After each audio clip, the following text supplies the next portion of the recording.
Thank you. That was important.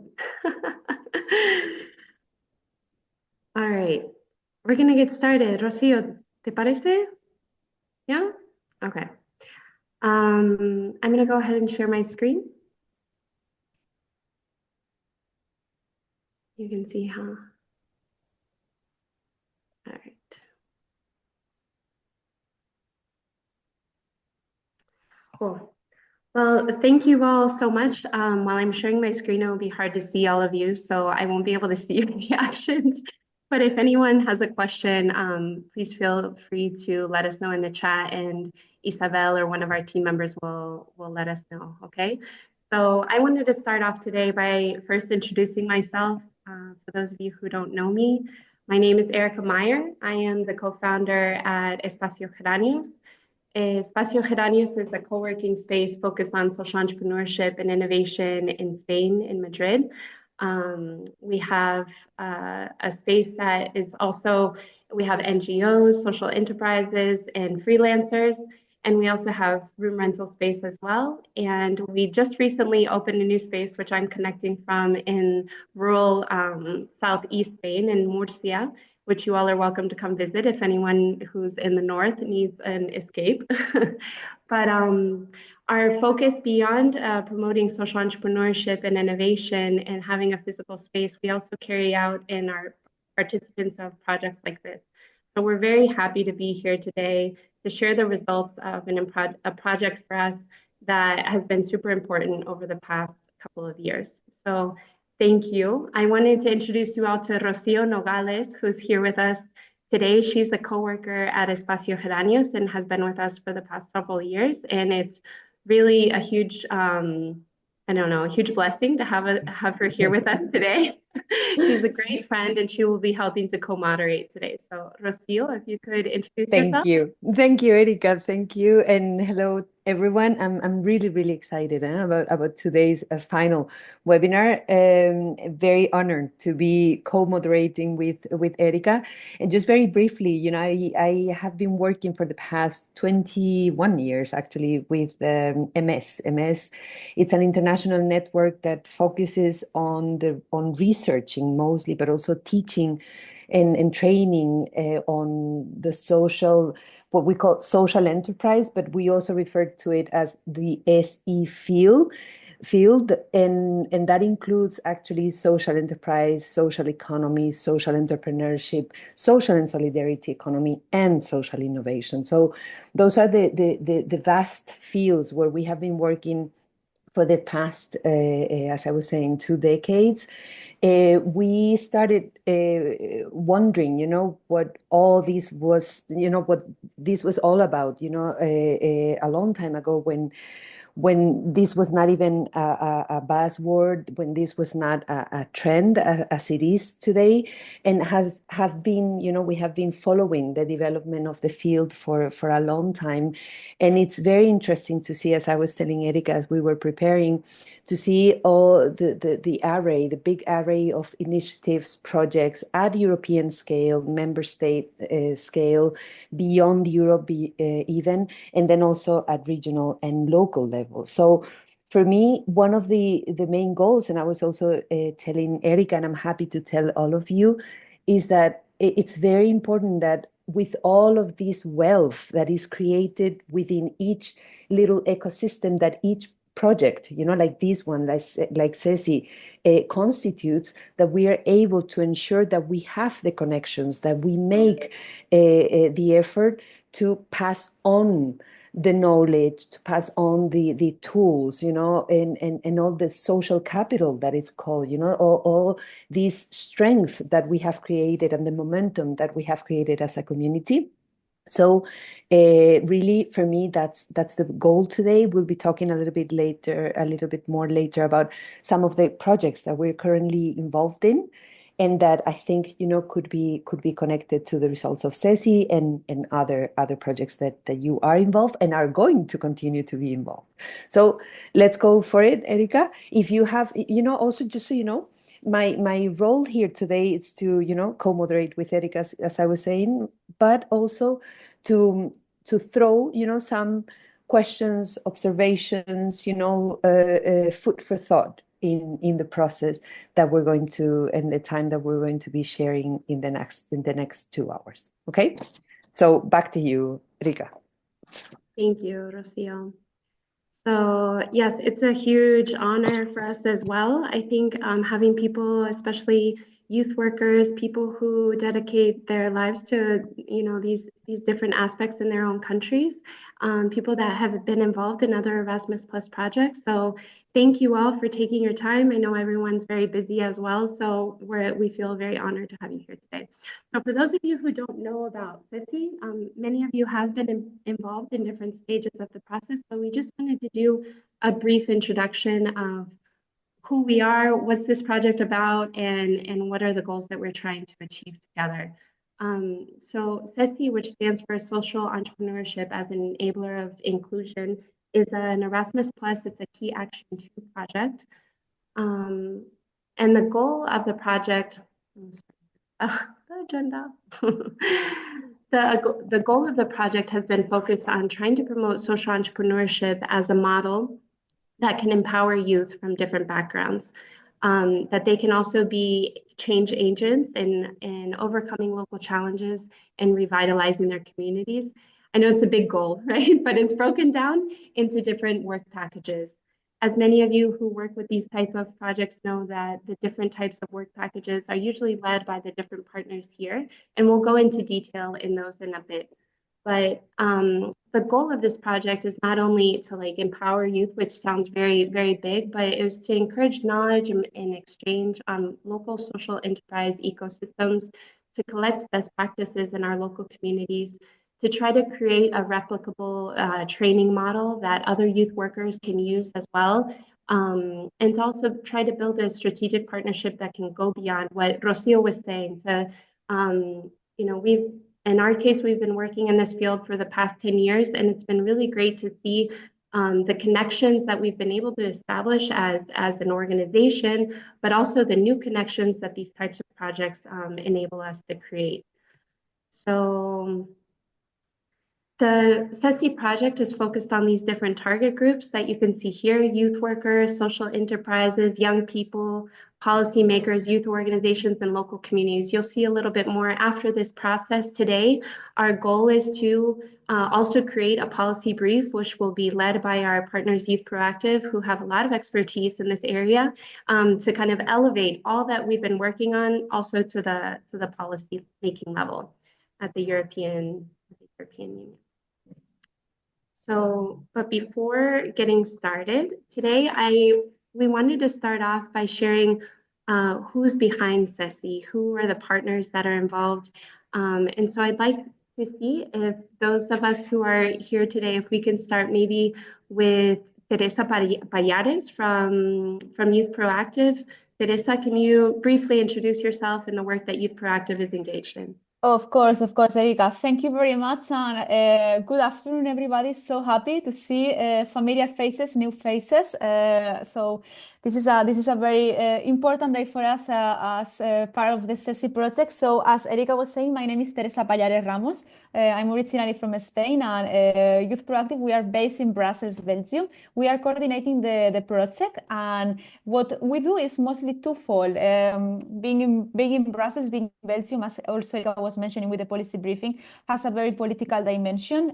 We work in advocacy, the advocacy dimension at the European Union, European Parliament level mostly. So we try to foster the connection with policymakers in the area of youth policy, entrepreneurial policies, and all related fields. And at the same time, we bring this into practice through non-formal education projects that try to foster at SESI, as an example of this, try to foster the engagement of youngsters in many different areas, but at the end of the day with two objectives: provide and promote personal development, professional development, and empower them in different levels. So in a nutshell, this is what we do. And again, very, very happy to be here today, and many, many thanks to Espacio Geranios for organizing this fantastic webinar. Thank you. Teresa, Paul and Kaisa from Fundacja Regeneracja in Poland. Hello, everyone. So happy to be here. And at the beginning, I would just like to express my great gratitude for being the part of the SESI project, because I feel like the last 2 years was a great journey and a great growth personally for me, but also for my NGO. I am the founder and the president of Fundacja Regeneracja, an NGO based in central part of Poland, in Ciechanów.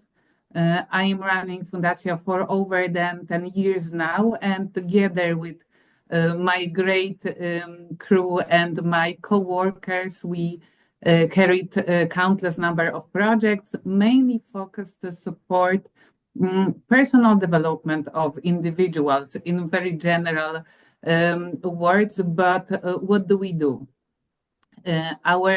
I would say the biggest target groups are young people, youngsters, mainly from rural areas, from small cities. And when it comes to youngsters, we focused on two things. One is entrepreneurial skills, and the other one is to encourage young people to be more socially active. And we have like two flagship projects. One is called the Dragon's Den, and with these projects we teach youngsters how to be more entrepreneurial. And the other project is Citizens of Tomorrow, and this project is mainly to engage young people to be more socially active, but we also want to teach them how to be a responsible and active citizen.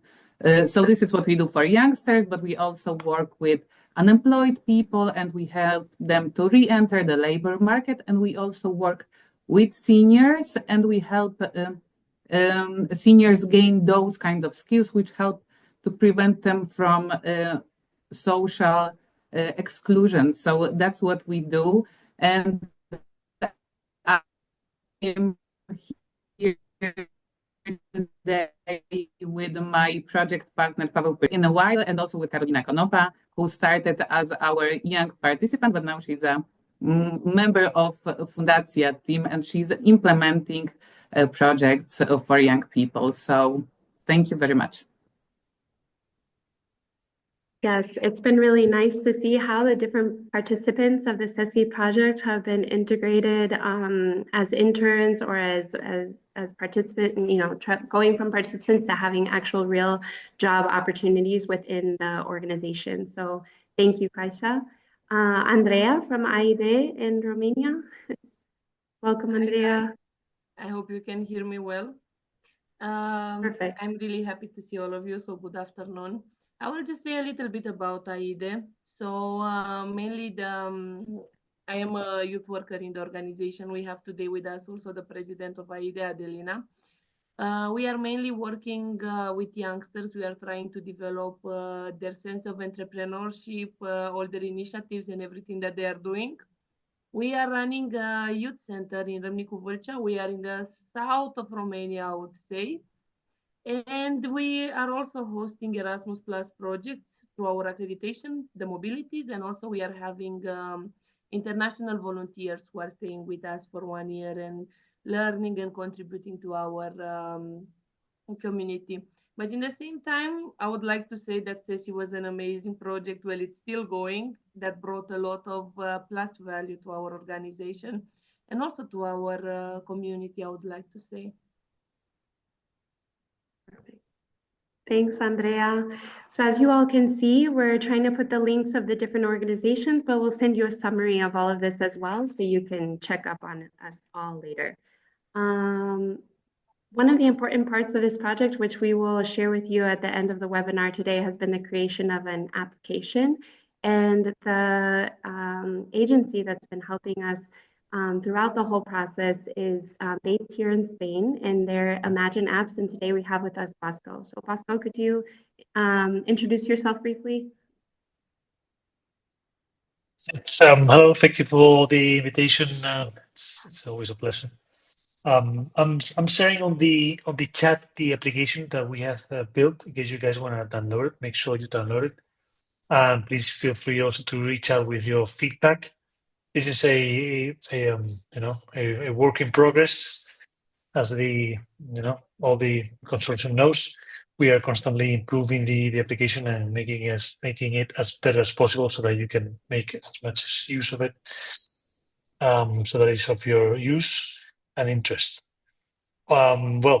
Basically, we were the ones who actually, as the name suggests, we're the ones that created the application. We are a small company based in Spain.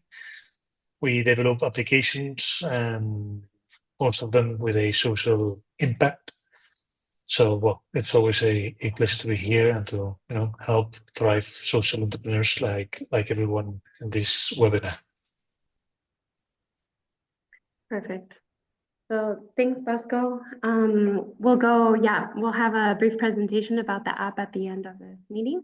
So yeah, as you can see, this is your dream team. Here, I'm just trying to go back to the screen. Okay, thank you all. Sorry for my technological. All right. So now that we all know who's behind SESI, we wanted to go into the work packages so you can see the journey that we've been able to embark on together. So way back in March and April of 2023, we started this project together with a kickoff meeting and also co-design sessions to try to think about, this is what I love about the Erasmus Plus project, this whole idea of like, we're not the ones coming to say what needs to be done, but the whole process is created amongst people with different expertise, different skills, different backgrounds. Having Bosco here, who's an expert in creating apps, obviously is amazing, and then all of us who bring a lot to the table. So it's been a learning process for all of us. We started off first by mapping stakeholders in each of our different local communities, mapping the social entrepreneurship ecosystem, and also doing local focus groups, which was really amazing to start off just by listening to people from the ecosystems in our countries, and together designing an international forum, which was carried out here in Spain, in Madrid, in September of 2023. And the result of this forum, which people like Rocio and many of you who are here today participated in, is this collection of best practices. We're leaving the QR code here as well, but you can also download it from the SESI website. And this is one of the key results of the project is things that we have been able to identify in our local communities that are working, especially highlighting Spain, because that's where the international forum took place, and also sharing the insights from the local focus groups that we were able to achieve. And so you can see here the collection of best practices is in all of the different languages of the projects. We highlight, for example, here in Spain, there's ECO, there's Espacio Afro, CESAL, MS Network, where Rocio is from. So we invite you, please, these types of things and results take a lot of work. And so it would be awesome if you could take a look, give us feedback, and also share. I think that the idea behind this collection of best practices is that it can be an inspiration for youth workers, and for people who are working locally.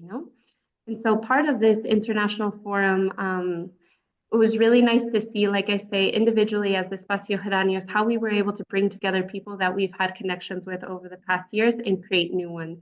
And so Rocio, who's part of our community, was able to share her experience in that international forum, and we wanted to offer her. She has several new projects in the works right now that are really integrated into exactly what we're talking about today. So Rocio, I wanted to ask if you could just introduce in more detail MS and also the projects that you're currently engaging in. Thank you so much, Erika. So before I do what you're asking me to do and what I'm here to do as well, let me just send you some, as I was saying, some food for thoughts, particularly on two issues that I think are very, very important. The word stakeholder, I think that when we talk about stakeholders, and for those of us who have been, on the field and have worked with them in different communities, I mean, stakeholders and empowerment, are two words that that don't often come sweetly, let's say, or swiftly. Let's call it that way. I mean, there are conflicts, there are opposing views, you know. So when you're actually mapping stakeholders, it's very important that we realize that we're going into a real life situation where, you know, we think we may have a hint, or we can have an idea or a hypothesis in our case when you do research. But as you were saying, you know, doing projects that manage to be transformative have a lot to say to do with giving real voice to those people to also express opposing views. And in many cases, we're caught in the middle. And it's not that we need to be pacifiers or anything like that, which we may end up doing, but my point is that, you know, when we talk about stakeholders, it's not always easy. And moreover, you know, it's not only that they have opposing or conflicting views, but I think it's also very interesting when we speak about empowerment. For me, it's a word that it's very much connected to giving power, or giving the conditions so that people actually stand up to their own agency or their own potential to grab the power that is inherent in them. But just think about what that means in terms of power game change. I mean, when we speak about empowerment, when we speak about empowering someone, there's usually a reshuffling of the cards. Okay, so I think this is very, very important, and this also explains why, you know, social change takes a lot of time. It's just to create the conditions, it's to create the spaces. But I think also very important, and this connects me to what Teresa was saying, and this is my second point, the need for advocacy. I mean, it's just, you know, it's great that we have all of these projects that confirm, that illustrate, that make the case for what, you know, the type of change that we want to bring about. But then you have to be there. You have to be participating in the consultations. You have to be face to face, you know, meeting the policymakers. You have to be involving them as well as part of this dialogue, of these, you know, stakeholders. So I think that, you know, when we combine those two, you know, the true meaning of stakeholder and the true meaning of empowerment and the need for advocacy, I think that we're also able to put our projects in an, you know, under a different light. And I think it's very encouraging for those of us who work on a project base, like most of the organizations who don't have, you know, like an industrial production, or, you know, that actually build things. For us, it's very important to realize that we are part of an ecosystem of projects as well, and that we have to be in dialogue, in connection with our other colleagues who have also representatives, you know, like Teresa in Brussels, you know, walking around the corridors, participating in the meetings, writing papers, reacting to proposals, etc., etc. So those two thoughts that for me are really, really important. So coming back to the projects, why am I speaking about them? Well, both of them actually, as you may know, the social economy has had a long track within European policy, but it is only recently that we have had a social economy action plan, okay, at the European level. It is under the umbrella of the social economy that we can think of social enterprises, you know, rooted in a European tradition, but there are many other conceptions when you speak about social enterprises, and particularly social entrepreneurship. I'm not actually going to give a definition. One of the things that we have learned in these years is that definitions are actually locally rooted, and particularly with social enterprises. That's really been, and that was the main, you're going to laugh, but that was the main result of our ICSEM project, International Comparative Social Enterprise Models, that brought together over 500 researchers over 50 countries on a voluntary basis. And what we learned is that the seek, or the quest of a unique definition for social enterprise, it's a doomed one. So don't even try. Don't even try. And that's why I think, and I really want to also highlight this, the effort that you guys did going into your territories, into your local contexts, and hearing first. It's something that we have to learn much more whenever we talk about social enterprises. So the two projects that I'm bringing, actually, it's three, but the main two, as I was saying, the social economy has had a path, but it's only recently that we can see social enterprises in calls like the Horizon calls, okay? As a research network, MS works mostly with research and innovation schemes, funding schemes, and public servants also that work in that area. So surprisingly, I mean, I say surprisingly because we're always surprised when this happens.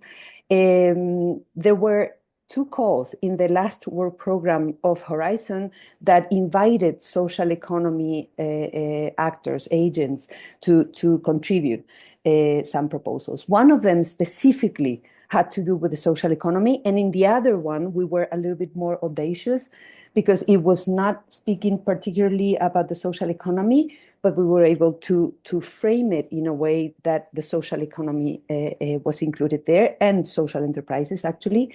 Both projects deal with social enterprises. So the first one is called ENCINO. It stands for Empowering CCIs, so creative, cultural and creative industries, to boost systemic innovation for sustainable climate transitions. Okay, so I'm inviting you here. It's very interesting because we're going to be seeing how 5 different social enterprises working in the cultural and creative industries. So again, we're talking about the CCIs, and we focus on a specific subset, which are social enterprises working within this field. We're going to see how they are becoming, or they can become, agents of change for sustainable climate transitions. And it's really interesting, the process that we're going to be implementing. It's actually led by them. So it's really, in this sense, it's not so much a research project like the other one that I'm going to be talking about. This is more a practitioners and a transition led or driven project. We're going to have what we call 5 transition sites. That's where those 5 social enterprises sit. And what they're going to do is that they're going to propose a prototype, a pathway for this sustainable climate transition that we're going to be testing together. And we're going to see whether, to what extent, what are the enabling and the hindering factors that make it possible for them to have this prototype work or not. Okay? This sounds a little bit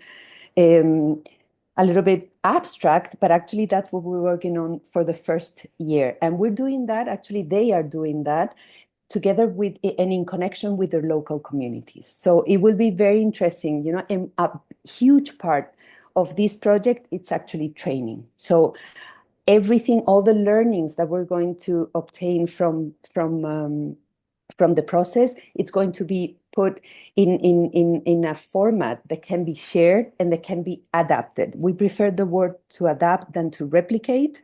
We think it's much more realistic and much more consistent with what we're saying. So that will be the goal, that we will also, and that's another interesting thing, Bosco, we will also have an app. Our idea is to provide CCIs, all type of CCIs. So in that sense, I think that this is a very important aspect of the work that we do. We all do. I mean, not only MS, but all of us here in this webinar is thinking that the work that we do, it's setting an example, it's setting a model, it's setting a way forward also for traditional or conventional enterprises, if you wish.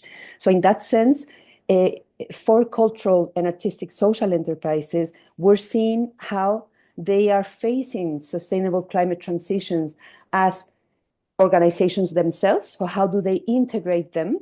And how are they inspiring others to achieve, you know, this fair and sustainable climate transition? So that would be the first project. It's called Ensino, and I think Isabel wrote the website. It's a very neat website. It was launched 2 weeks ago, so we're very proud. And please follow us, because the idea also of Ensino is that we will have. Yep. I thought there was someone. So, and then the other thing that it's very interesting from Encino is that we will be having a community of practice. So we definitely will be reaching out to you at some point whenever we are, establishing it.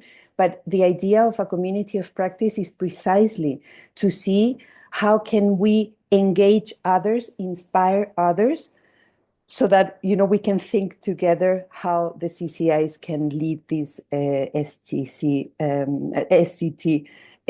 for Europe. So the two have a European focus. The second one, it's called WISE Shift. It's multi-level policies and theories on how to leverage work integration social enterprises, those are WISEs, for inclusive and sustainable transitions. Okay, so again, this was a call that was specifically targeting social economy and seeing how social enterprises can be the leaders for sustainable and inclusive transitions in Europe. And again, what we did was to focus on a subset of social enterprises that are very common and very well known across Europe, which are WISEs, work integration social enterprises. And what we're going to be seeing is we're going to be studying them, and there will be 24 of them across 8 countries. So we'll be seeing, and this is more of a traditional research project, if you wish. So we're going to be seeing how these 24 WISEs are, embedded and have been, have evolved within a given context, and how they have become driving forces for development in their communities. Okay, and the idea from what it's called, which is very interesting, something very interesting in case you're ever curious, what it's called multi-level perspective. It's an approach that has to do with systemic knowledge, and it's an approach very useful for policy work and for community work that works in terms or analyzes the interaction between the different levels, particularly of policy. So we'll be, you usually talk about niches, okay? So niches, which in this case could be the ecosystem, a little bit the SE ecosystem. And then you study the interaction with other niches and the interaction with what is called the regime. The regime being in the case of SE would be the set of policies, the set of norms and institutions that exist around those niches. Okay, so anyway, that's a little bit the theoretical approach that we are coming on with, but which is very important. And then again, is that we were able to define 3 fields in which we're going to be active. They are agri-food. Okay, so we're going to be working with food production, the governance of food production and alternative models for the governance and the production. We're going to be working with elderly care, okay, particularly with home elderly care. And the third one has to be with repair, recycle, and reuse. Okay, and the beauty, of the work that we expect will be carried on is that we are counting on the presence of the 3 major European networks that deal with these fields. The first one is called Reuse. I'm sure that Teresa knows them because, these are networks that are quite present in Brussels. So the Reuse network, ENSI, which is the European Network of Work Integration Social Enterprises, and Social Economy Europe.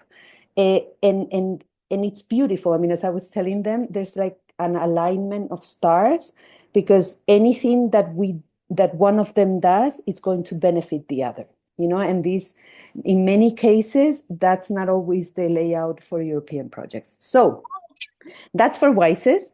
And as I was saying, when Erika told me about this webinar, this final webinar, I was thinking, okay, well, youth. When we think about it, it's youth, it's actually the muscle, it's the energy that will be carrying on anything that comes out of any kind of project, you know? So for me, to also understand how youth associations, youth networks see themselves in these kind of projects, it's a crucial question. Okay, so you know, I wanted to share these two projects, and then the last one, and I think my time is over, and then I'll be passing on to the next person. It's an open portal. You know, one of the things that you find, and probably because you come from different regions in Europe, only a few of us here are native speakers, you know, English native speakers. So one of the things that we see from the SE field is that, yes, it exists in many countries. It exists in all countries, actually. Anytime that you can talk about self or mutual help, there is a social enterprise of one way or the other. So, but we realize that the mainstream literature, the mainstream knowledge, it's in English. So one of the things that we are really driven to do right now, it's trying to bring to light, render visible, raise awareness on all the resources that exist on SE. And we have launched, that was last year, the open portal for social enterprise in Spanish, and Portuguese is coming up. Portal Abierto de la Empresa Social. I will share it there. It's there. Thank you, Isabel. You do this magic trick.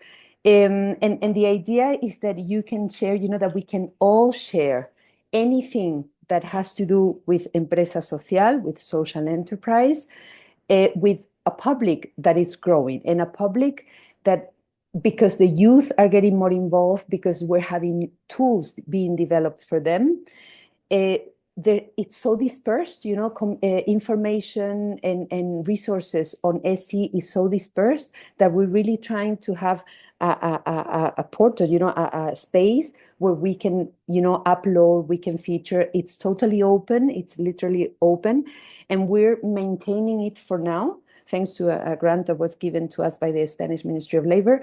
But the idea is that this is something that can be carried on, curated and maintained by other agents. So this is just to say that, you know, it's not enough that each of us does his or her thing on her corner, but that we need to find the way to generate spaces where also conversations can take place. And that's the main format that we're using for the portal right now. They're called conversatorios, and you're more than welcome. I've told Erika that whenever you want to organize a conversatorio, you're more than welcome to organize it, so that we have a space where we can, you know, sit and listen to each other and take the time to understand what is being done in other corners of Europe.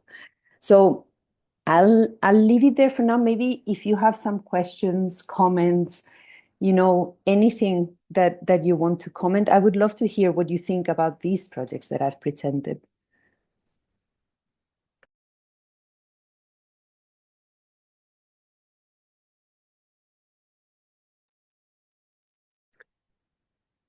Thank you, Rocio. You're probably overwhelmed.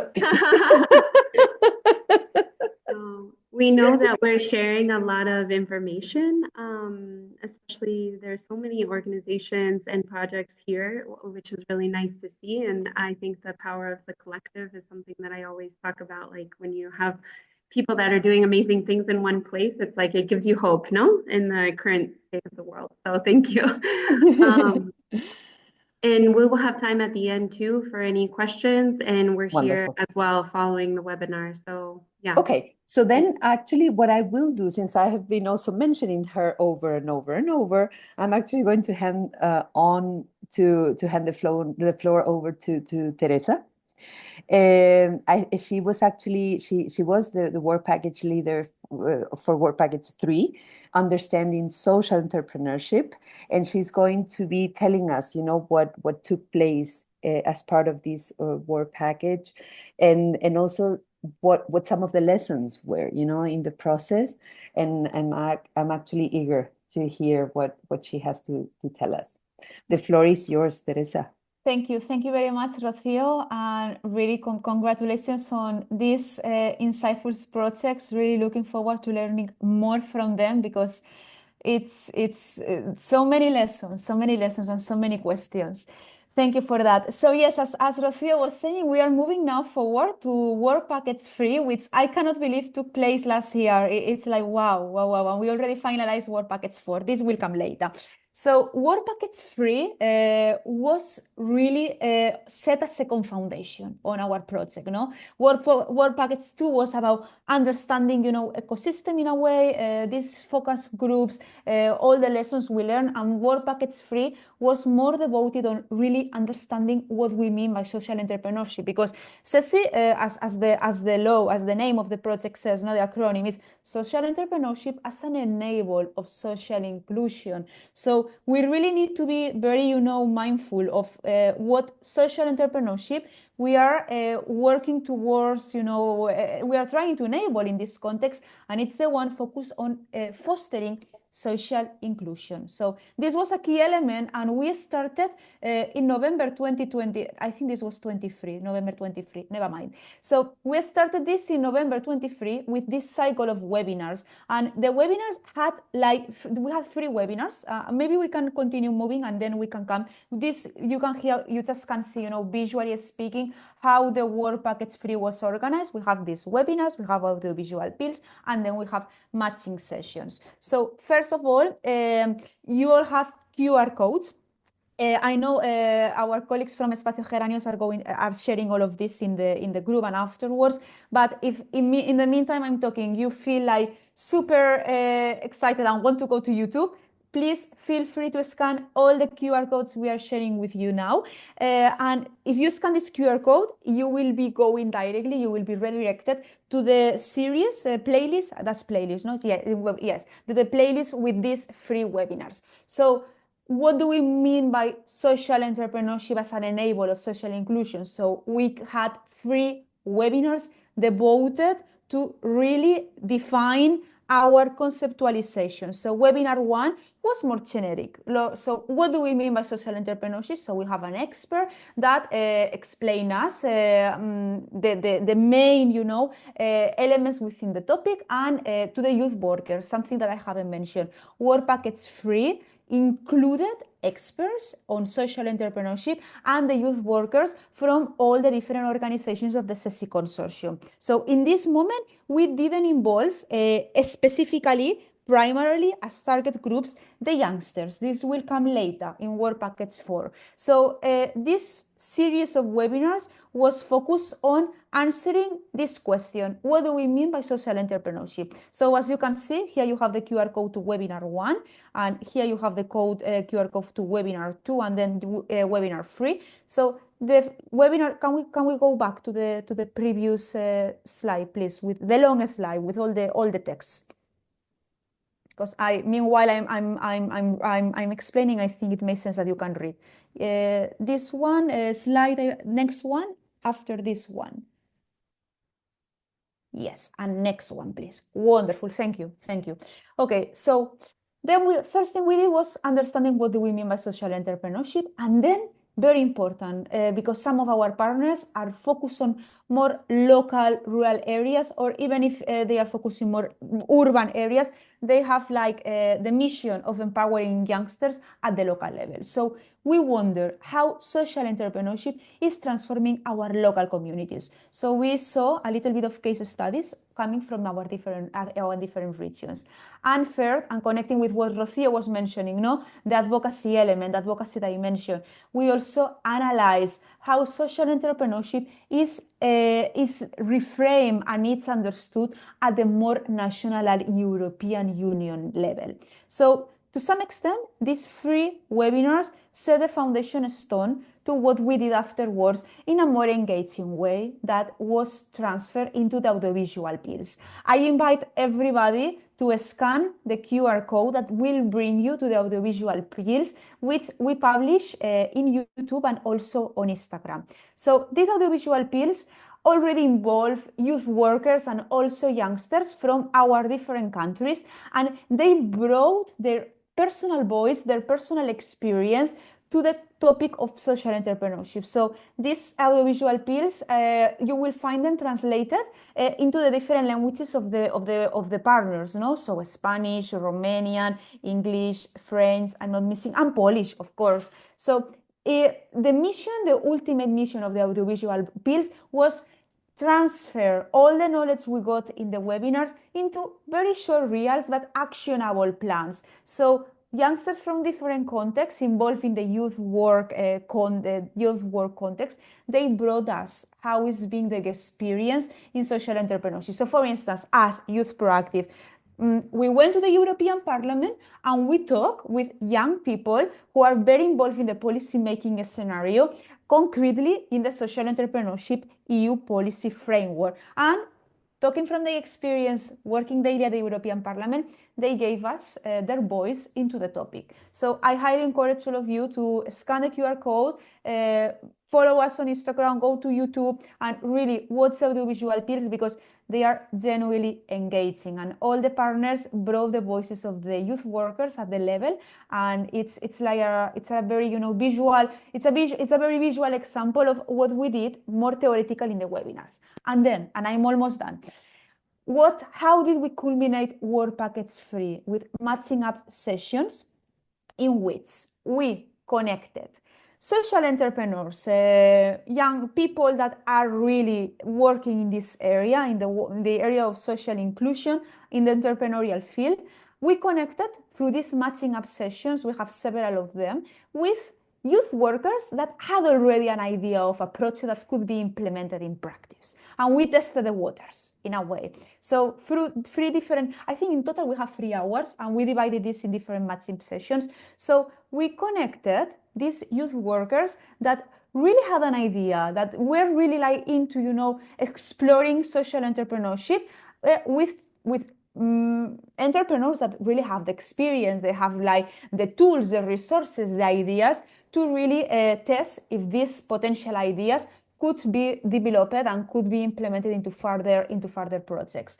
So having this said, you also have access to these matching up sessions. We can also put you in touch with some of the experts, top entrepreneurials, all the people that were involved. And if you have more doubts about this, please feel free to reach us. And having this said, I think now is the time to bring the voice to one of the people that participated in these sessions. And this is all from Work Package 3. I have to say that it was a wonderful experience, and big thanks to all the youth workers and all the social entrepreneurs that participated. Thank you very much.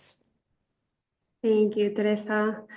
So yes, one of the people that was involved in Work Package 3 throughout, I think, all of the process, right, Chandler? Is Chandler Jefferson. He's a sustainability professional that has been accompanying startups through We Make Change. He's going to share about his experience, but he also has experience through his postgraduate research on the financial viability of social enterprise ecosystems in Kenya and in Ghana.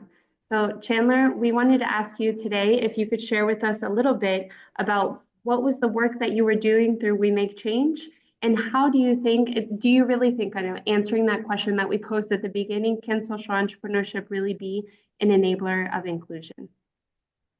Yeah. First off, thank you everyone for joining today. It's been a pleasure to be a part of the process for the last year or so, I think, since you guys started Work Package 3. Yeah, my experience with We Make Change. So I'm no longer with We Make Change, but I was the former head of startups there. We kind of lumped impact startups and social enterprises all into kind of one category. But we worked with social enterprises, or I worked with social enterprises and impact startups across the globe. And the goal of We Make Change was to create a platform where anyone from around the world that wanted to get involved with social entrepreneurship, to support social entrepreneurs, they could find social enterprises and they could volunteer their skills that they had to help those social entrepreneurs.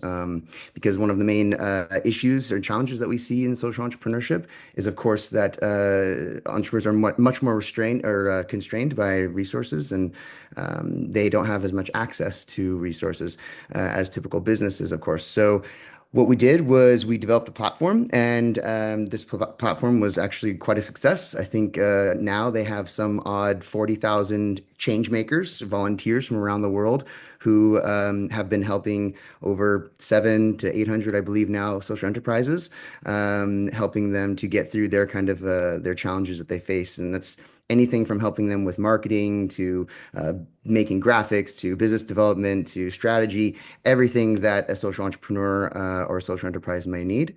And then we also realized that these kinds of social enterprises, they also needed some additional support, which maybe required a higher level of ability and skill. And so we started working with different corporations, big name corporations that you've heard of, I'm sure, like Kimberly-Clark, AstraZeneca, Coca-Cola, Latin America. And we were getting their small teams of marketing people, of finance people, of graphics people to volunteer their time as well and really kind of focus on high level situations of working with these social enterprises. So the kinds of social entrepreneurs that we worked with, they ran the gamut from youth entrepreneurs all the way to people who had gone through their whole life in a career and now they're focusing on social entrepreneurship as a means to make impact in the world. But this is kind of where my work with social enterprises stems from. As noted to my experience with my postgraduate research was working primarily in social enterprise ecosystems and understanding the differences between these kinds of ecosystems in developing countries and to the Western countries. As I think Rocio kind of hinted at, a lot of the research that's out there is mainly in, for example, in English, and that means also a lot of the research in social enterprise ecosystems are also conducted mostly in a Western context. And so there's a divide, I believe, in a lot of the research that is needed in global South countries. And so I decided to look into what are the challenges for financial viability and access for social enterprises and entrepreneurs in developing countries. And so I looked at Kenya and Ghana. These are two countries in Africa that, as you may know, they have quite large SE networks, SE infrastructure. It's kind of starting to gain more and more momentum, I would believe. And so they have thousands of social enterprises. But I think when we're talking about social enterprises, and definitions, as Rocio, you also mentioned, it's kind of pointless to try and define because it is so difficult because it means something different to different people and to different geographic areas. So this was something that I think I uncovered a lot in both my research, but also with my work with We Make Change. I worked with a lot of SEs that were either that were in Europe or they were North American based. And I also worked with many that were global South based, and you could see the differences and challenges that they had. So something that we see with social enterprises in Europe, for example, is they have much greater access to resources. They have much broader networks. They are able to capitalize a lot more effectively. But those that down in developing countries, they face different challenges where they lack infrastructure. They lack the kinds of organizations, the intermediaries that can help them and support them. And so I think when we're looking at social entrepreneurship and then as an enabler for social inclusion, to finally get to that next part of the question there, I think that we have to see what are the differences in the ecosystem that it provides for these entrepreneurs and for these youth. So, for example, if you're talking about youth in Europe, I believe they have some greater access to some resources that are there that are readily available. But when we look at those in developing countries, they lack a lot of that access. And so I think when we're looking at kind of what are some of the differences of how social enterprise can be an enabler for inclusion. We have to look at what is the reason or what is the point for individuals to get involved in social entrepreneurship. And so when I think of this, I think of it from a couple of different levels. So social entrepreneurs, youth particularly, they have a variety of access points to social entrepreneurship. For myself, I can tell you that I began my journey as finding social entrepreneurship, as finding social enterprises, and finding out how amazing it was. And I just wanted to volunteer myself, so I volunteered my time specifically with a social enterprise. That led into something greater and led to me working to kind of support social enterprises. So we can see, though, that youth can get involved as being social entrepreneurs, something that they can do to work within social enterprises to help create, the kind of social and economic and cultural norms that they want to see in the world. So that's one access point for youth, I think. Another is looking at, again, the kind of the difference between global North and global South types of entrepreneurs. So when you see entrepreneurs that are in Europe, youth in Europe, they may have very different situations and why they want to get involved in social entrepreneurship. A lot of things I've noticed in my work was that European youth or European entrepreneurs in general, they're typically working on situations where they want to solve a problem that they see. It might not be a problem that actually affects them directly, but it's something that's usually in the community, or it's something they want to work towards to help enable those in other communities and distance and farther distances. But then when we look at developing country social enterprises, we see a lot of youth that are trying to get involved in social entrepreneurship as a means to bring them and their local communities out of poverty or out of economic issues. And so they tend to make social enterprises that are more around fixing the problems they have that are directly affecting them and their local communities. So I think that there's different ways and different means to which youth can get involved in being social entrepreneurs, and why it can be an inclusion factor. Um, I think it definitely is an inclusion factor when you see the types of initiatives that social enterprises do, when you can see the changes that they can make. And when we see that they can actually have power. So this is in my own experience, this has kind of been, if I had to throw it all into a big overview here. Um, so yeah, I think if I have to think any more about it, it's kind of I think that, yeah, youth can use social entrepreneurship as an inclusion enabler by supporting causes and initiatives that they believe that will lead to more inclusion via working through a social enterprise. They can do it through developing their own solutions to create more inclusion, working as a founder of a social enterprise.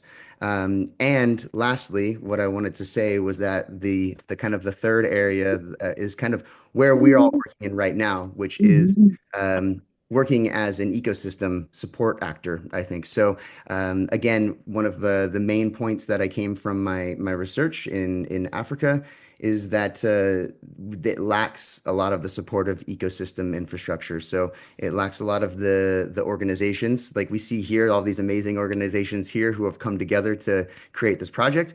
And so you can work as an enabler for inclusion by supporting other social enterprises. So these are kind of I think broadly, when we're talking about how it can be an enabler factor, I think it's an enabler factor across a broad swath. So it's difficult to sum it all up, to be quite honest, in such a short time, and all of the things that I have in my head. It's difficult to put it all out there, but I definitely can parrot a lot of the things that Rocio has mentioned in her dialogue as well, about all of the amazing things that come from these kinds of projects and that come from social enterprises across the globe, to be honest. So Thank you, Chandler. Thank you so much. That was again, that was a lot of ideas, a lot of, and as you're saying, it's not just it's not just ideas, it's what comes, the experiences that come with them, and that we would like to transfer, and because we so much love and believe in what we do. So thank you so much. I really hope that we have time to exchange at the end, although time is flying. And a very interesting thing that was part of SESI was this idea of designing a replicable or an adaptable training model that could facilitate, the take up and the learning about social entrepreneurship amongst young people across Europe, and eventually, once adapted to other contexts. There was a team that was also in charge of this task within SESI, and this was the IDE, the Romanian organization, IDE Association. Andrea was the person heading it, and I actually had a chance to meet her when she was here in Madrid, if I'm not wrong, right? I was thinking about it. We had a chance to meet, I think, when you came. So that was actually the work for Work Package 4, which was entitled Connecting and Enabling Social Entrepreneurs. And basically the work that was carried out focused on 3 visits, the country visits to Romania, to Belgium, and to Poland, and the coaching sessions. So this is a very interesting work package that involved, the coordination of this partner of IDE, but also the collaboration and the participation of members from the community that enriched the final result. So I'm also really looking forward to seeing this training material once it is ready. But now I pass the floor on to Andrea so she can present the work that they did. Thank you. Thank you so much, Rocio. It's nice to see you again. I was actually thinking about the time that we had in Spain. Yes, 2024, it was a really interesting year for SESI. We had a lot of work, and I would like to focus more also on the personal level than the methodology and everything. Because for us, it was more than just the trainings and the developing of the ideas of the social enterprises, let's say like this. It was more on connecting level between the youngsters that were participating, between the youth workers, between everything that we managed to do with the project. We had a lot of fun. We had the projects, as you said, in Romania, Poland, and Belgium. We started in Romania with AIDE, and it was in May 2024, so almost 1 year since we had our first mobility. And I would say that it was a challenge for everybody, like every meeting to connect everything that happened from one to another, for the youngsters to have their ideas put in order. It was interesting by the point that the meeting in Romania was by the end of May, and the one that was in Poland, it was by the beginning of June. So we had just 1 week before we met again. So it was everything fresh, all the informations and everything. In Romania, we had amazing ideas that they developed when it comes to their business ideas. They come with such an inspirational places that they want to open. They come up with such an amazing ideas for the community. We also had some visits. We also had some interesting places that we saw, and we gathered inspiration from there as well. In Poland, when we talk about financial literacy, we actually had more visits than Romania, so they have even more inspiration to bring to their projects and to their initiatives. And of course, we had a bit of more time until we met. If I am right, in September we met in Brussels, so they had time to prepare their final ideas and everything. What I want to say is that the youngsters were really inspirational, not only for the other youngsters, let's say, not only for their peers. They were really inspirational also for us, for the youth workers. We came up with some plans. We came up with ideas. We worked quite a lot with everything that we wanted to do. We also came up with some, let's say, points that we gathered to also improve our work as organizations. And I think everybody learned something from it. But of course, they weren't alone in all the process all the time. There was a youth worker helping them. And then we had the coaching sessions when they managed to learn a bit more about how to develop their business plan, how to work more on their ideas, how to improve their, you see the points here, how to improve the market research, the value proposition development, and so on.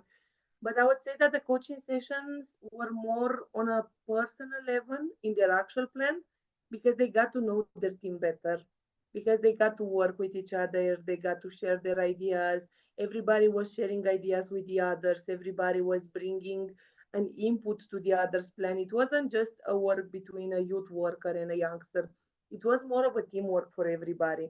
And the nicest part that we had, it was that the last coaching session that we had, it was in December, if I'm right, if I remember correctly, in the beginning of December of 2024.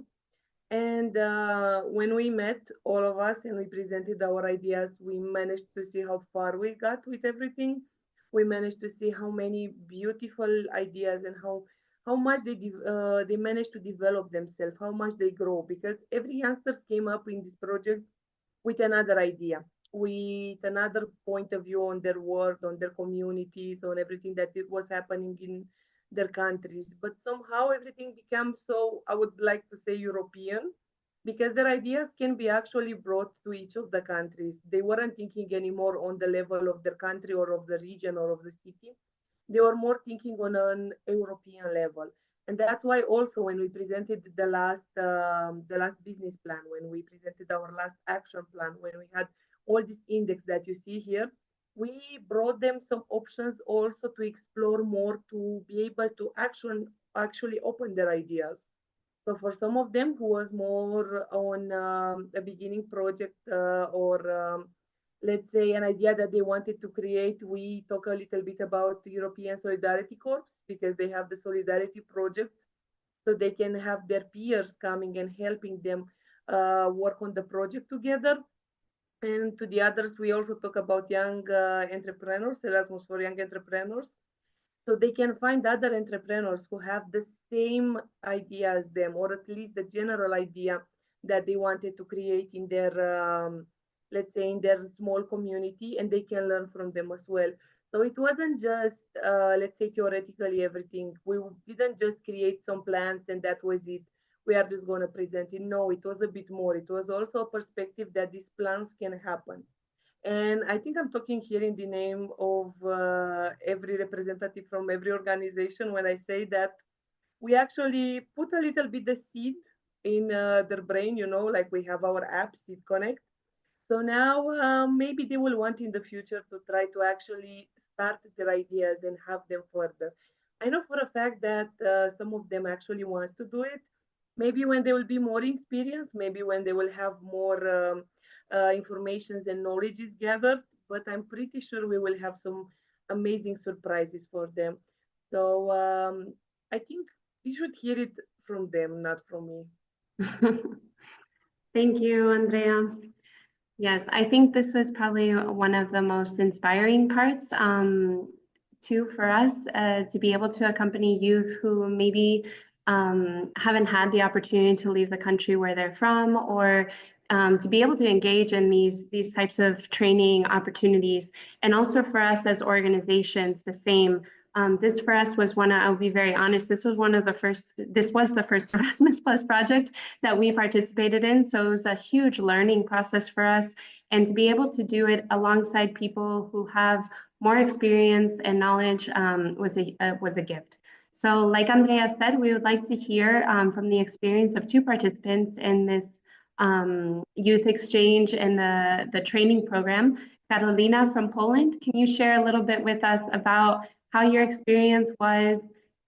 If you want to share a little bit about your project idea as well, but mainly about what was it like to be a part of SESI?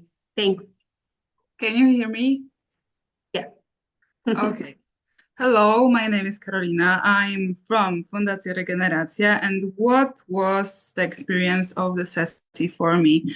Well, it literally changed my life because a year ago, I didn't know what even social entrepreneurship is, and now I do.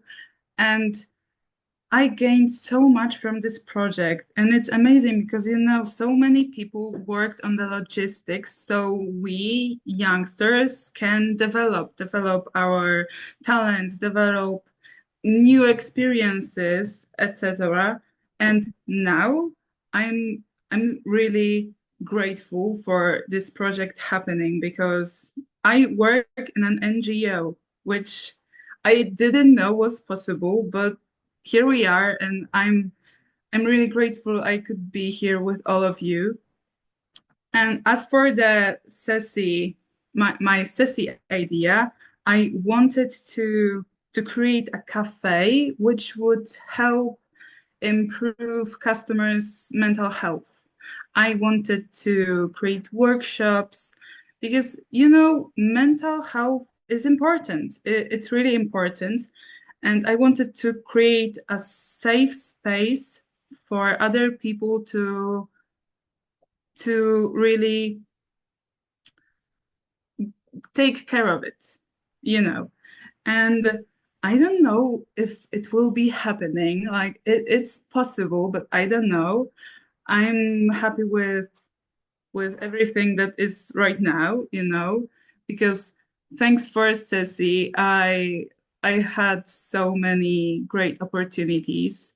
Like on the mobilities that we had in Romania, Poland, Brussels, I met so many amazing people. I visited so many amazing entrepreneurships and enterprises, I'm sorry. And I'm I'm really glad because it really opened my mind. And I wanted to say thank you to all of you who created this project because it's been really a pleasure. Thank you, Carolina. We didn't pay her to say that. No, they didn't. They really didn't. Thank you, Carolina, for your time today. And also it's been a pleasure also working together. Always, Erika.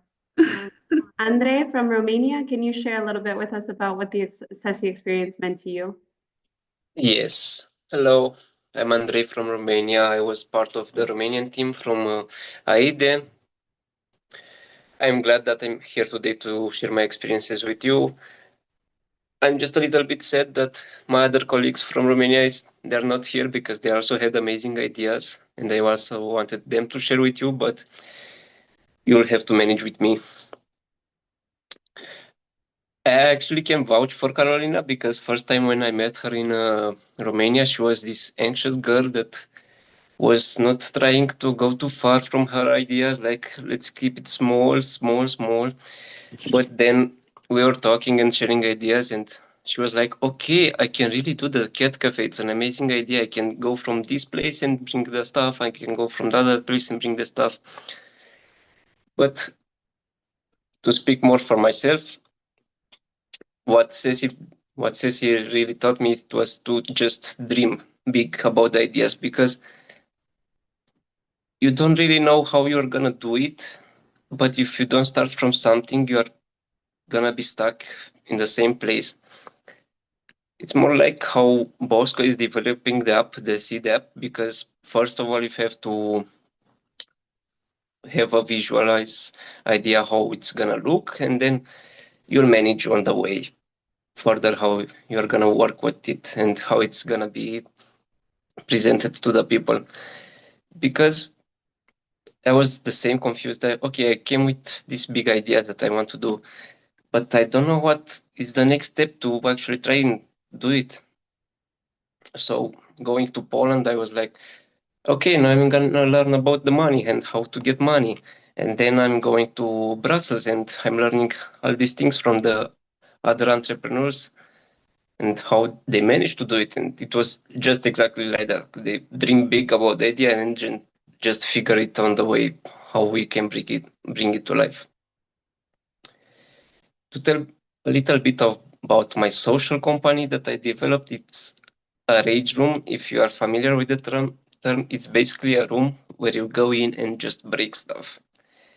But it's a tricky part. It's somehow you're doing the work with the fun because it's not really about breaking the stuff. It's really about managing your emotions, about mainly your anger, because you don't know how to manage it. You don't know how to express it. You don't know where it started from. So basically, you let the people break the stuff.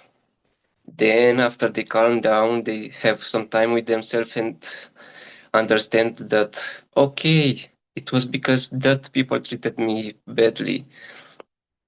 And then they can also have a session with our groups of people where they can share the ideas of their anger and how to manage it, or have a session with our psychologists that can help them, but that's gonna be a little bit extra.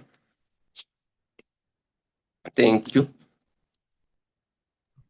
Thank you, Andre. Thank you for sharing. As you all know, the experience, the idea behind this, as Andrea said at the beginning, was that each group of youth from the different countries could develop their own ideas and then have these sessions with the mentors that are involved from the organizations to help kind of, in Spanish we say aterrizar, like bring it down to earth. And so it's been going through this process and learning about marketing, funding, business model canvas, all these things that are important elements to social entrepreneurship was all part of the process. So thank you, Andre, for sharing your experience and also your ideas. I know that SESI has been an important part of all of our lives, and especially both of yours. So I'm glad that you're here today to share it with us. So Thank you. Next, we wanted to share the kind of one of the most important results of the project is this application that we've talked about throughout today. Right now, we are going to hand the floor over to Paul. And Paul is our colleague from Fundacja Regeneracja, who has used, I think for us, has been like this catalyst for communication, has been encouraging us, and has also, through the SESI process, like established ways to reach more people that we didn't even contemplate in the project. So Paul, can you share with us a little bit more about the Seed Connect app and also what other initiatives emerged from this project that we weren't prepared for? I will try, but considering the surname that is on the slide, it's not to cover it during our meetings, and we worked really hard. Bosco didn't get angry with us for making changes, and he was really patient, and he's a great guy that is always ready to help and ready to discuss the best solutions. While working with the app, we concentrated. I don't really know if we used one particular methodology for developing of the app, but definitely we used the elements of Scrum, of Agile projects, and it was really, really wise what Bosco was doing with us. When we connected from Poland, from Belgium, and from Romania in order to make it as perfect as possible. I believe that all the participants of our today's webinar must have it. Maybe it's not very nice to say that somebody must do something, but definitely people get it because the app already is full of very valuable content. Now, after you have downloaded the app or just you scanned the QR code that Erika is showing to us, I will guide you through the most important elements of the app. But in order to do so, I've got my special equipment here that is another phone. So on the list, you will find me with my name and surname, but also me with the Seed Connect app. So if you could please stick or just pin the Seed Connect app account here, you will just have the opportunity to observe everything. I'm switching on the app. I don't know if this is already visible. Yes. Is it? You see the desk? It is. It's okay. Yeah, it's fine. You see the desk, and in order to use the app, when you open the app, which has got a really nice icon, very colorful with our SESI logo, And after you have entered the app, the first tab that appears here, these are the projects.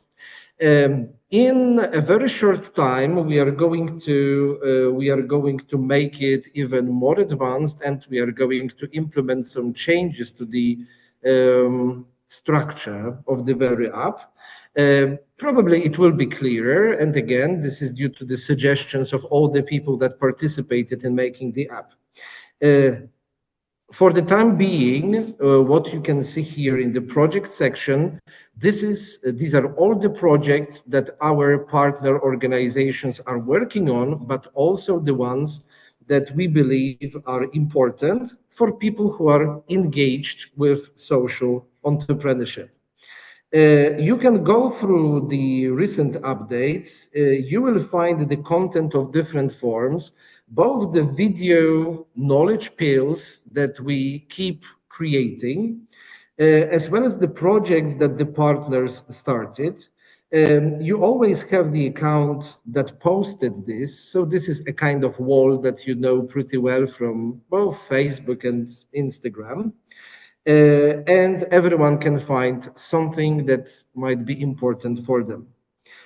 Switching on to the second button here below at the bottom of the app, these are meetups. Meetups are the occasions to engage with social entrepreneurship or just social issues within and outside the European Union.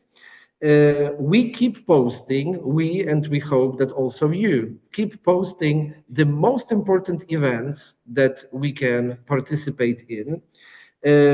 Each event is described well because we add them using a special wizard.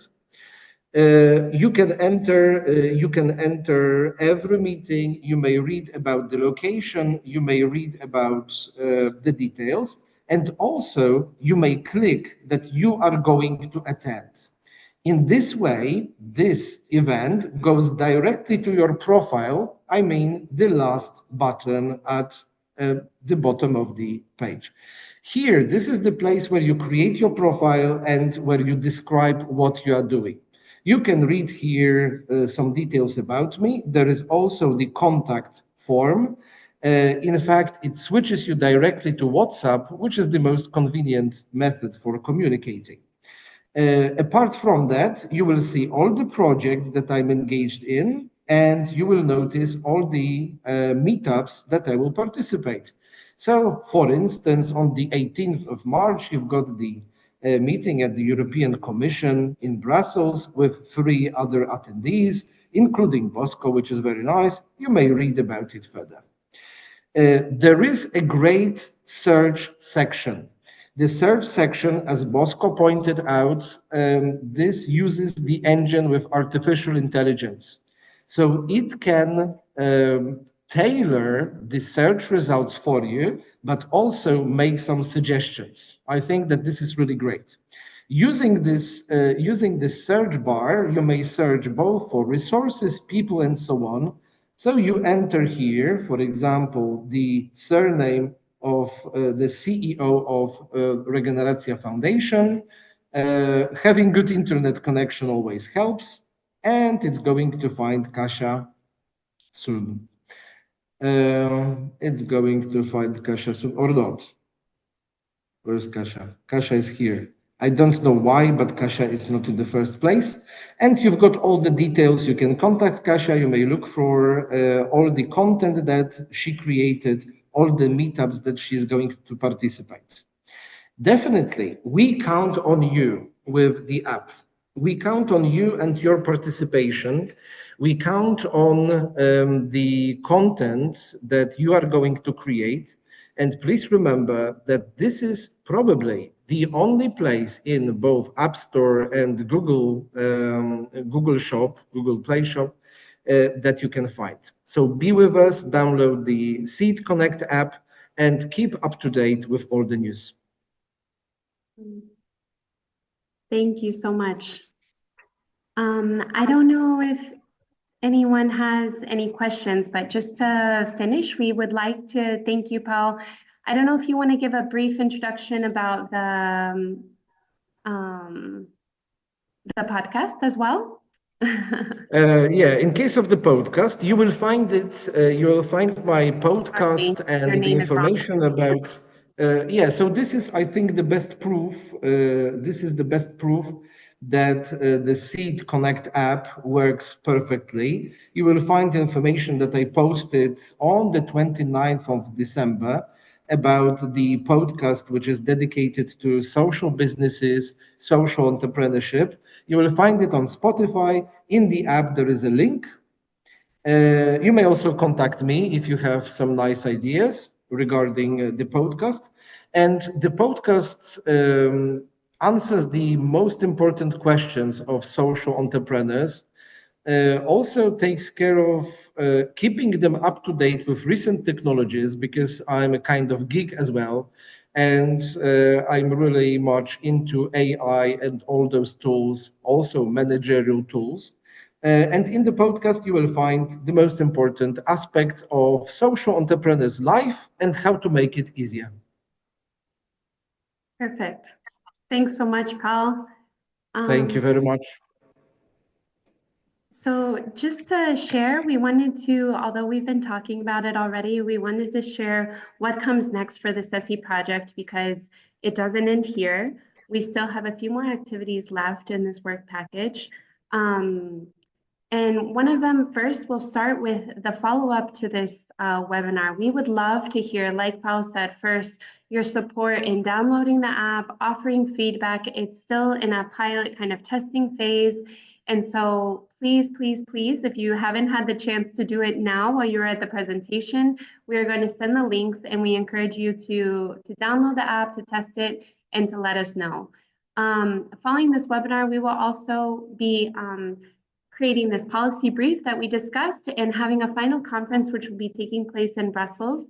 But to do this, we would also love to hear from you. So we will be sending surely a survey to get your feedback that can help integrate your concerns, the things that you're passionate about into this policy brief to make sure that it makes sense for everyone.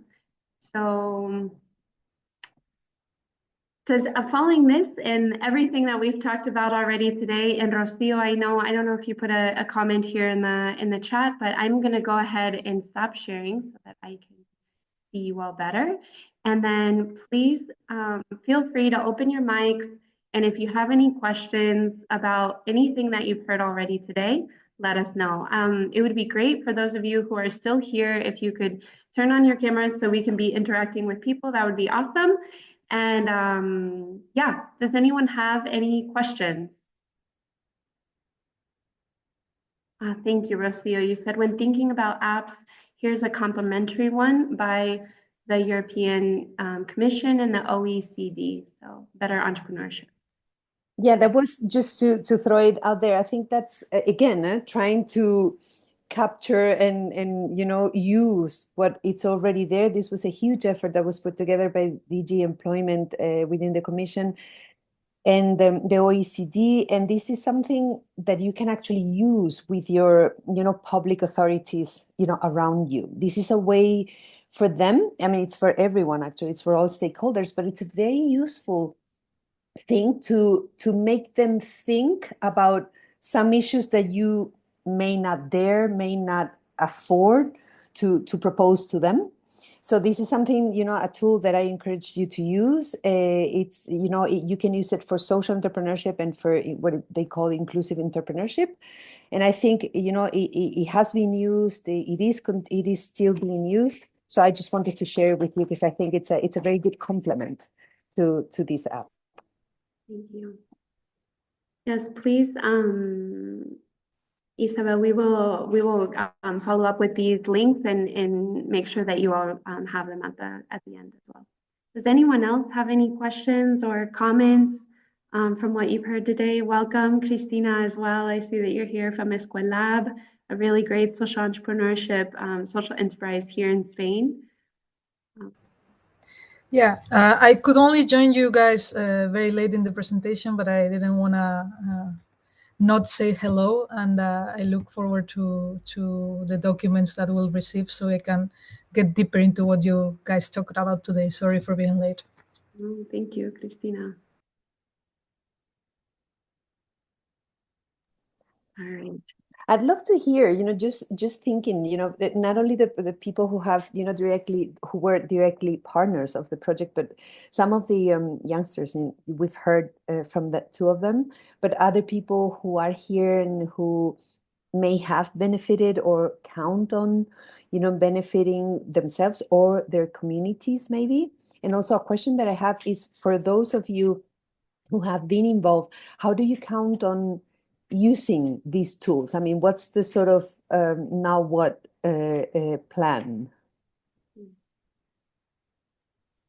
I mean, Go ahead. talking a little bit from my personal side, I think from Andrei's also personal side. We together are trying to open the rage room. We are still stuck on some mathematically, logically life situations that are happening around. But in our case, we actually want to open it. And the thing that I was telling everybody, because I'm also this type of person who will see always the life in pinky colors. And for me, everything is possible with the right motivation and the right way to get the funds to do actually your business. I'm pretty sure everything can start from here, and I'm pretty sure all the ideas can happen. Yes, it will take a lot of time, or it will take a bit of time depending on how stubborn you are, but they can change a lot. They can bring another face to the community that we are in general. They can be multiplicated into other places and other communities. They can be also as methods of youth work. And I think SESI was a good example for everybody that was involved to learn to dream a bit more about things that can happen. It changed everybody for sure and their lives and everything. And it can be replicated. SESI cannot be just a project that will end in October and that's it. And we no longer hear of it, or we just have the app and we use it. No, I think SESI can become more. SESI can become a repetitive program that we can do in our local level. I'm talking from my experience because I already wrote a project, SESI type of project, but on another different topic and another category of target group, let's say. So I'm pretty sure this project will continue to live, and not only in the heart of the people who were here and had the opportunity to meet each other and work together through the methodology that was shared, to the things that we learned, to the things that we are bringing to our community and to future projects. I'm pretty sure it changed everybody. Thank you, Andrea. I see Kaisa has her hands up. Yes, thank you, Erika. Thank you, Andrea. Well, if we are sharing our experience, but also if I would, when I'm thinking how we already are using the lesson from the SESI project that we had, I think I told you that we have this project, Dragon's Den. And to be honest, the main inspiration for the name of the project and for the way we are implementing the project was different Erasmus project that we had, also with Youth Proactive.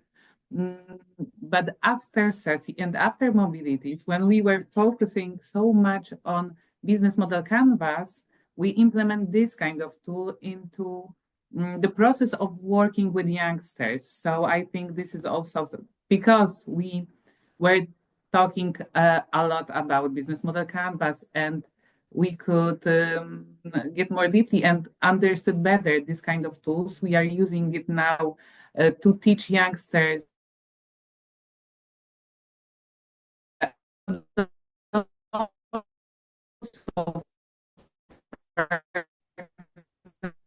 Kaisa, you're cutting off. Yeah, Cassia, we cannot hear you.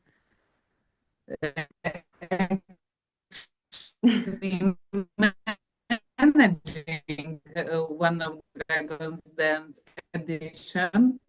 She also, thanks to the SESI project, are using. Cassia, you were breaking up in the I'm last here part. with you again. There you are. Thank you. I know. My colleagues are close to me, so they told me I don't know where when it stopped. Okay. I wanted to take over, but I think you have finished. So, but yes, many inspiration, much of inspiration from the SESI project. I think even Pavel, I don't know, am I right? But even the thing with the podcast, I think was mostly inspired through the SESI project, because on one of our meetings, Erika asked if you have a podcast. And I think that may be this kind of motivation to do it. Yes, it was. And, the very beginning, it was the time that I noticed that the content that I can produce and the knowledge that I have gathered through something like 15 years of working with social entrepreneurship, that this is worth spreading. And there are social entrepreneurs all over the globe.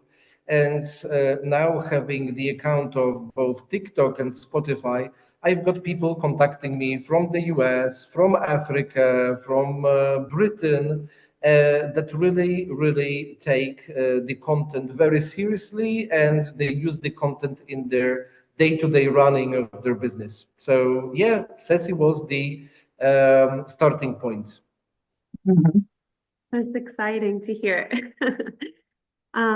I just wanted to share personally for us, as I mentioned, that this is a project that kind of introduced us into the Erasmus Plus world. And one of the things that for me has been really inspiring is how to bring all of these youth that have participated with us in our different organizations to keep them engaged and motivated in our local organizations. So like Carolina, who is currently working with Fundacja Regeneracja, have a group of youth ambassadors, which I know Youth Proactive also has, and other organizations. And that's something that we would like to work on helping to consolidate so that we have more youth that are engaged as active agents of change in their local communities. So that's something that we're working on. And then also for me, beyond like the social entrepreneurship part, this idea of facilitation and communication and like working on our own skills has been like these train the trainer type activities has been really engaging. Watching Andrea, seeing her as like a youth worker in action with the icebreakers that she's done, or all of our other colleagues. I think that's something too that I will take away, and that is helping to improve the other projects that we are working on. So thank you. Does anyone else have any other questions beyond? I don't have the option to raise my head. Sorry for interrupting. Oh, it's okay. Go ahead. No, please, Andrea. No, it's okay. You can add. I just wanted to add a bit of the part with the youth work after you finish your idea and your. It was just a comment. I'm very glad that I'm together with young people looking for social entrepreneurship. Our example in Greece is like we have the first legislation for social cooperatives in 2011.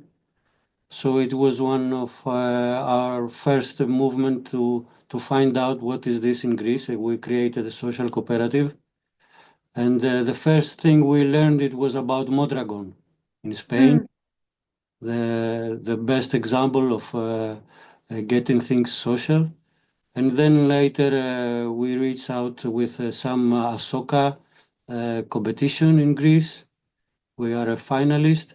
And what it was the idea is what I've seen in some pictures of your project. If an NGO can be a social cooperative, this was the initiative that some people that were involved in the ecology movement, we create a social cooperative to promote cycling.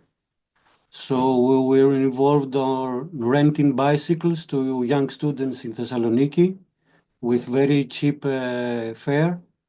And then we involved in Erasmus Plus projects for promoting sport and cycling. And at the same time, we were like an example for new cooperatives to start, because it was a very strong misconception. What is a social cooperative? It is for profit, or do we need to have a social impact, or just make a coffee, 5 friends together without paying taxes? So this is very important what you are doing. I'm very happy that I have met you, and I will keep following you. Thank you again. Thank you, Georgios, for being here today. And your organization, I say, if you all want to take a look, it looks like it's called Greenways, right? Greenways? Wow. Yes, I put a link on the chat. Perfect. Of what we do is just one page in English, the rest is in Greek. But Mhm. we were also mentioned in a lot of projects because we were the first cooperatives in Greece. We made a cycling project for refugees in order to give social inclusion and physical activity to children in the refugee camps. And then we moved to juvenile delinquent people, sports for bringing Roma people in the society. And we stopped because of the pandemic, but we are willingly to start again now. We were focusing on creating a new social cooperative with people with disabilities. Thank you, Georgios. Well, yes, please feel free to stay in contact, and also we will make sure that that link gets shared with everyone that's here. I don't know if anyone else, I mentioned her before, but Christina, I know you're here late, but if you just want to briefly introduce, I think it's part of this webinar as well. We have a few more minutes, is to also encourage connection between social entrepreneurs that are in different parts of Europe. So Christina, do you mind just briefly sharing about what Escuelab is? Sure. So yeah, my name is Cristina Balbas. I'm based in Madrid, in the Madrid region in Spain. And I run Escuela, which is a social initiative that focuses on bringing STEM education to children in a hands-on interactive way. We've been working since 2013, so over 12 years now. We've developed a methodology that is really practical, really interactive, and we implement it in the non-formal education space. So extracurricular clubs, camps, day camps, overnight camps in the summer. And we also do teacher training so that elementary schools teachers can implement sciences in a more practical way than they usually do with their primary school students.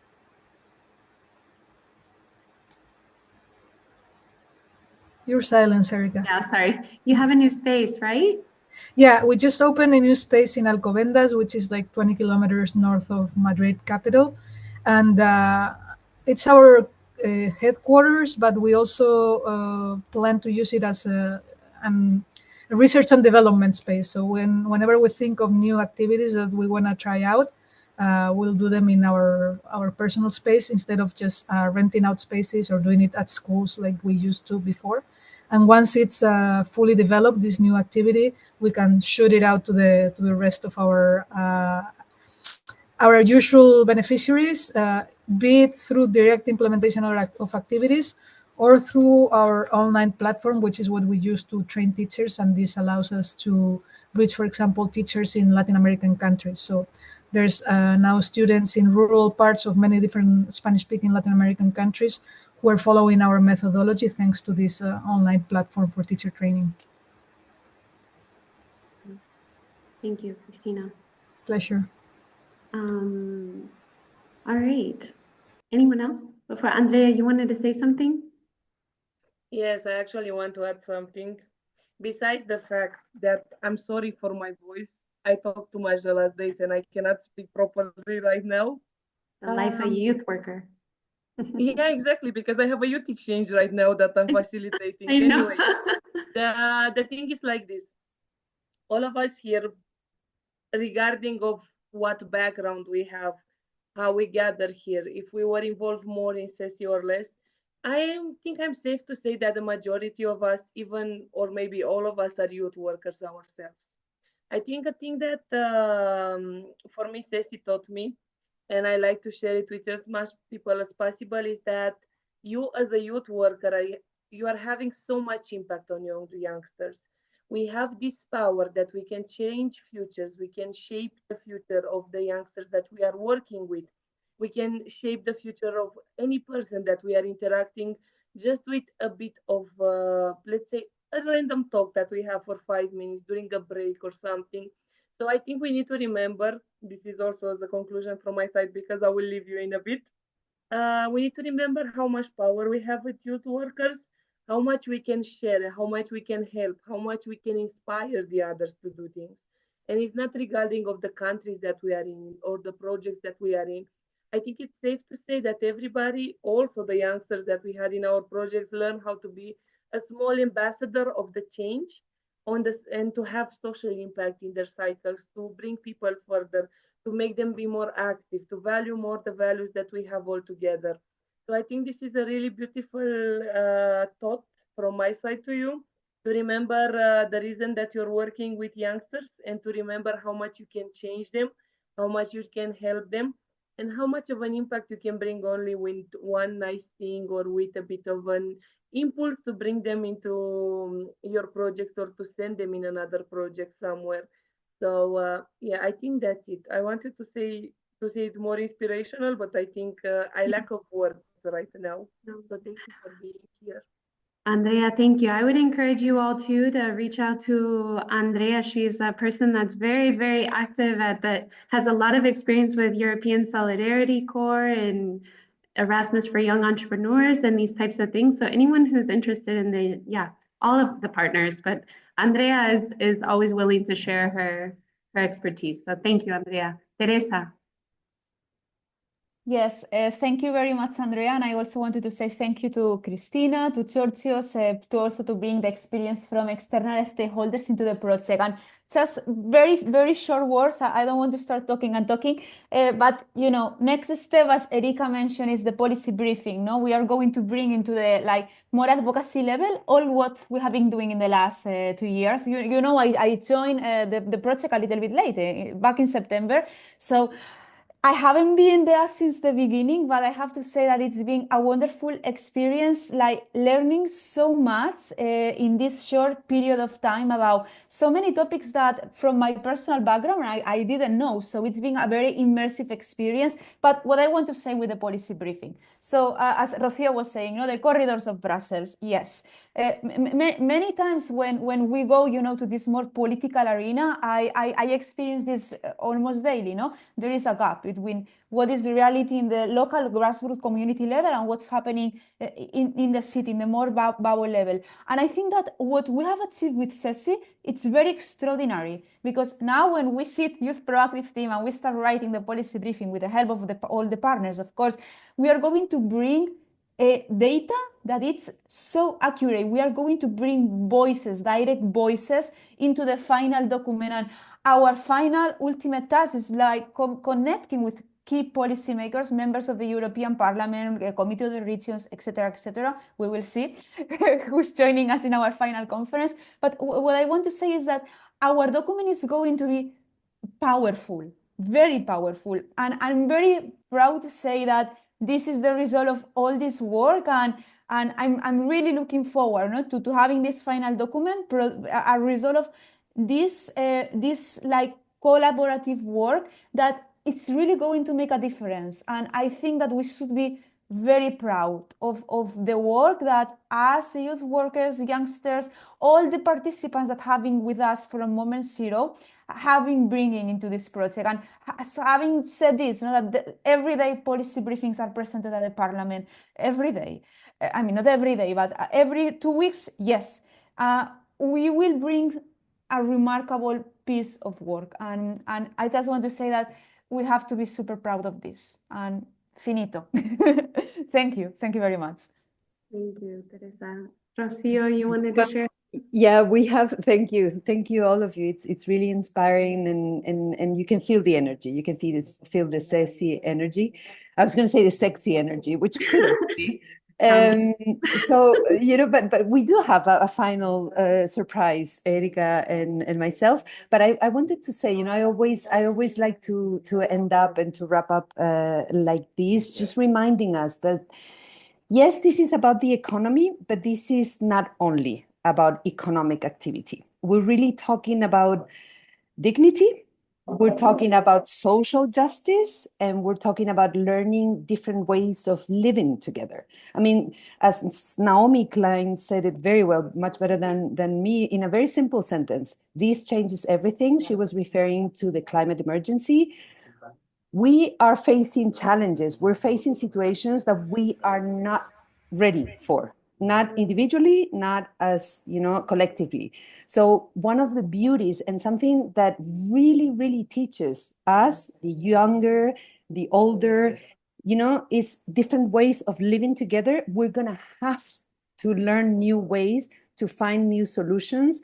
And social enterprises, cooperatives, associations, whichever legal form you have in every country, or whatever you can end up putting together, it's a way of practicing economic democracy. And really, really, really, really, I want to underline this word democracy, because that's what it's at stake. It's our survival. It's our survival as communities, as a fair society that is able of not only maintaining alive and in good health, including mental health, the more the wealthiest, those that have gathered more resources for themselves, but who are able to share the wealth with the rest of the community. And I think that's really important to remember every time that we talk about social entrepreneurship, social enterprise. It's not only about economic activity, it is about dignity, and it is about social justice. Qué bonito. Shall Thank we you. go? All right.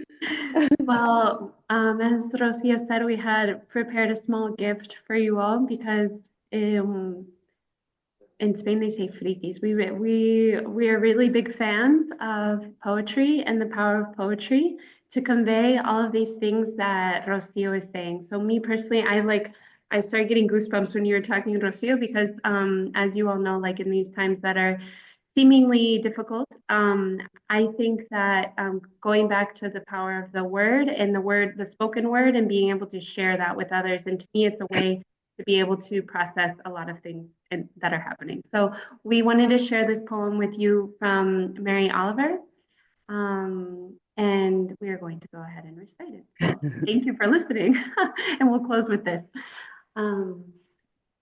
Don't hesitate.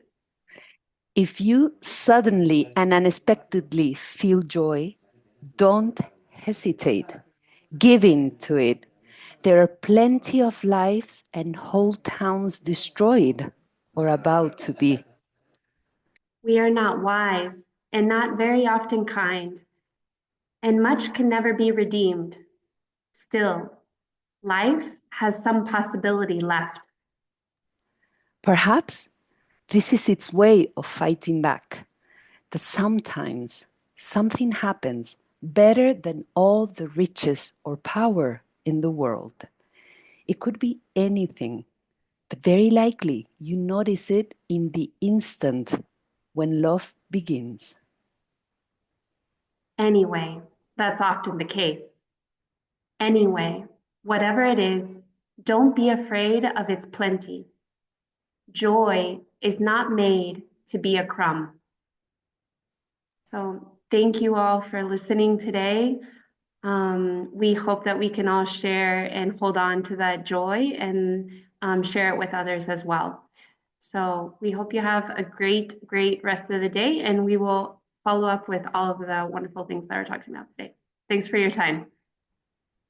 Thank you all. Thank you very much. Thank you very much, Erika and Thank Rocío. you. Thank you. Thank you. Thanks a lot. Thank you. See you soon. Ciao. Hasta luego. Ciao, ciao. Bye bye. Bye.